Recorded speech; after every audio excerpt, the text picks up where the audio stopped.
எனக்கு வெளியில வந்ததுக்கு அப்புறமா ஜெஃப் வந்து ஒரு சில இடத்துல வந்து என்னை பத்தி ஒரு சில விஷயங்கள் பேசினது பாக்குறது எனக்கு ரொம்ப கஷ்டமா இருந்தது. அதுல வந்து அவன் சிரிச்சு வேற இருந்தானா, எனக்கு அதனாலதான் நான் வந்து எனக்கு டைமே ஒரு 2 நாள் தான் இருந்தது, ஒரு நாள் தான் இருந்ததா, அதை நான் பார்த்துட்டு போகும்போது எனக்கு அதனால நான் அந்த ஸ்டேஜ்ல அப்படி சொன்னேன். பட் ஆனா என்னை பொறுத்த வரைக்கும் அவன் எனக்கு தம்பி தான். எனக்கு வந்து அந்த வீட்டுல ஏன் ஜெஃப் பயங்கரமா கனெக்ட் ஆனானா, அந்த பையன் வந்து ஏதோ ஒரு இடத்துல ஜெயிக்கணும் அப்படின்னு எனக்கு தோணுச்சு, நிஜமாவே தோணுச்சு. அந்த பையனுக்கு ஒரு குட்டி கைடன்ஸ் கிடைச்சா அந்த பையன் சூப்பரா வருவான்னு நான் நினைச்சேன். சீரியஸாவே ஏதோ ஒரு இடத்துல அவன் குட்டியா பண்ணும்போது பண்ணாத ஜெஃப் அப்படின்னு நம்ம சொல்லணும். நான் அவனை போட்டியாளராகவே பார்க்கல. ஆக்சுவலா நான் எந்த இடத்துலயுமே ஜெஃப் கூட போயிட்டு ஒரு போட்டிக்காக நான் நின்றுக்கவே மாட்டேன். அது தெரியும் தப்பு தான். நீ பிக் பாஸ்குள்ள எதுக்கு போன, எல்லாரும் என்ன எல்லாத்தையும் கேள்வி கழுவி முடிச்சாச்சு.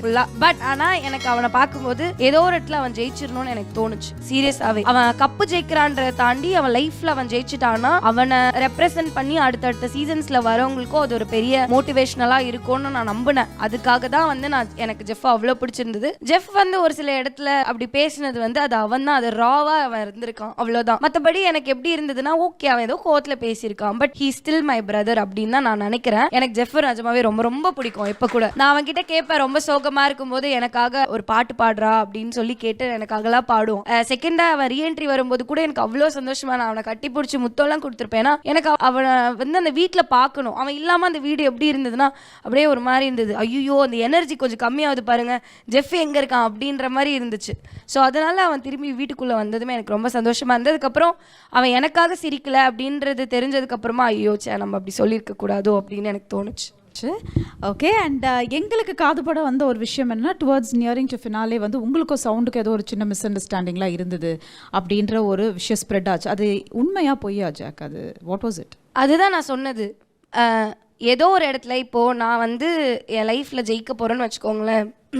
என் ஃப்ரெண்டு என் பக்கத்தில் நிற்கிறான் அப்படின்னா நான் ஜெயிக்கிறத பார்த்து அவளுக்கு பொறாமல் இருக்காது.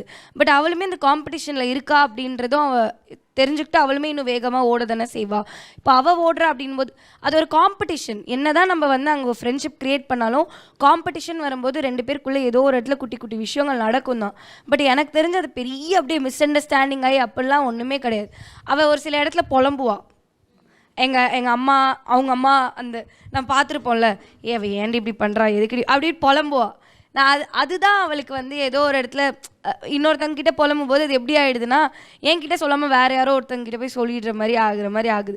பட் ஆனால் அது அவளோட நேச்சர். அவள் ஜென்ரலாகவே அந்த மாதிரி புலம்புவா அப்படின்னு நம்ம வெளில வந்ததுக்கப்புறம் புரிஞ்சுக்கிட்டேன். இவ சும்மாவே புலம்புறா, ஒரு பால் போக்குனாலே 10 நிமிஷம் புலம்புறாளே இவ. அதனால அது அவ்வளோதான் அவள். அதனால தான் வெளியில் வந்ததுக்கப்புறம் நாங்கள் உள்ளே நடந்த விஷயத்தை பற்றி எதுவுமே பேசல. ஏதோ ஒரு இடத்துல நான் அவளுக்கு பிடிக்காததை பண்ணியிருப்பா, அவள் எனக்கு பிடிக்காத பண்ணியிருப்பா.